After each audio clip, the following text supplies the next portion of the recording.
ಇವತ್ತು ಸ್ಯಾಂಡಲ್ವುಡ್ ಚಕ್ರವರ್ತಿಗೆ ಅಗ್ನಿ ಪರೀಕ್ಷೆ ಅಂತಾನೆ ಹೇಳ್ಬೋದು.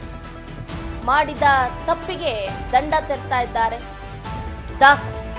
ಇವತ್ತು ನಟ ದರ್ಶನ್ ನ್ಯಾಯಾಂಗ ಬಂಧನ ಅವಧಿ ಅಂತ್ಯ ಆಗ್ತಾ ಇದೆ.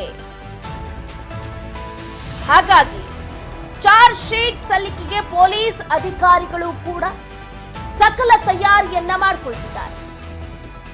ನ್ಯಾಯಾಂಗ ಬಂಧನ, 33 ಸಿಸಿಟಿವಿ ದೃಶ್ಯಾವಳಿಗಳು, 180ಕ್ಕೂ ಹೆಚ್ಚು ಸಾಕ್ಷ್ಯಾಧಾರಗಳು ಪೊಲೀಸರ ಕೈಯಲ್ಲಿರುವುದು. ಆದಷ್ಟು ಬೇಗ ಕೋರ್ಟ್ಗೆ ದೋಷಾರೋಪಣಾ ಪಟ್ಟಿಯನ್ನ ಸಲ್ಲಿಕೆ ಮಾಡೋದಕ್ಕೆ ಪೊಲೀಸರು ಕೂಡ ಕಾತುರದಿಂದ ಕಾಯ್ತಿದ್ದಾರೆ. ನಟ ದರ್ಶನ್ ಹಾಗೆ ಇತರರು ಏನು ಜೂನ್ 11ನೇ ತಾರೀಕು ಬಂಧನಕ್ಕೆ ಒಳಗಾದ್ರು. ಬಂಧನದ ಬಳಿಕ ಒಂದೊಂದೇ ಸತ್ಯ ಹೊರಬೀಳ್ತಾ ಇದೆ. ಇನ್ನು ಚಾರ್ಜ್ ಶೀಟ್ ಸಲ್ಲಿಕೆ ಆಗಿಲ್ಲ.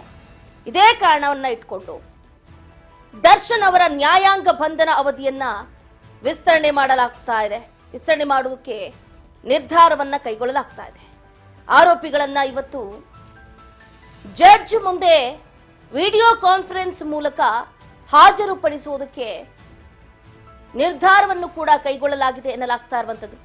ಒಟ್ಟಾರೆಯಾಗಿ ಪೊಲೀಸರು ವಾದವನ್ನ ಮಾಡ್ತಾ ಇದ್ದಾರೆ. ಏನಂತಂದ್ರೆ, ನಟ ದರ್ಶನ್ ಅವರು ಪ್ರಭಾವಿ ವ್ಯಕ್ತಿ, ಅವರಿಗೆ ಜಾಮೀನು ಸಿಕ್ಕರೆ ಹೊರಬಂದು ಸಾಕ್ಷ್ಯಗಳ ಮೇಲೆ ಪ್ರಭಾವವನ್ನ ಬೀರ್ತಾರೆ ಅಂತ ಪೊಲೀಸರು ಕೋರ್ಟ್ ಎದುರು ಅವರ ಆತಂಕವನ್ನ ಹೊರಹಾಕಿದ್ದಾರೆ. ಇದರ ಜೊತೆಗೆ ಅವರು ವಿದೇಶಕ್ಕೆ ತೆರಳುವ ಭಯವೂ ಕೂಡ ಇದೆ ಅಂತ ಪೊಲೀಸರು ಹೇಳ್ತಾ ಇರುವಂತೆ. ಹಾಗಾಗಿ ಈ ಪ್ರಕರಣವನ್ನ ಬಹಳ ಗಂಭೀರವಾಗಿ ಪರಿಗಣಿಸಿದ್ದಾರೆ. ಕೋರ್ಟ್ ಆಗಿರ್ಬೋದು ಅಥವಾ ಪೊಲೀಸ್ ಅಧಿಕಾರಿಗಳಾಗಿರ್ಬೋದು.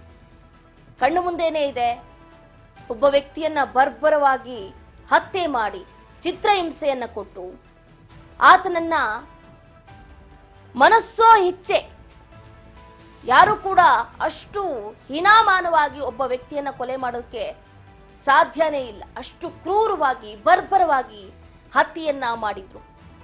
ಅದಕ್ಕೆ ತಕ್ಕ ಶಿಕ್ಷೆ ಆಗಬೇಕು, ಅವ್ರಿಗೆ ಸೆರೆವಾಸ ಹೆಚ್ಚಾಗಬೇಕು ಅನ್ನುವಂಥ ನಿಟ್ಟಲ್ಲಿ ಇತ್ತ ಸಾಕಷ್ಟು ನಟ ನಟಿಯರಾಗಿರ್ಬೋದು, ರಾಜಕಾರಣಿಗಳಾಗಿರ್ಬೋದು ಹೇಳಿಕೆಯನ್ನ ಕೊಟ್ಟರು.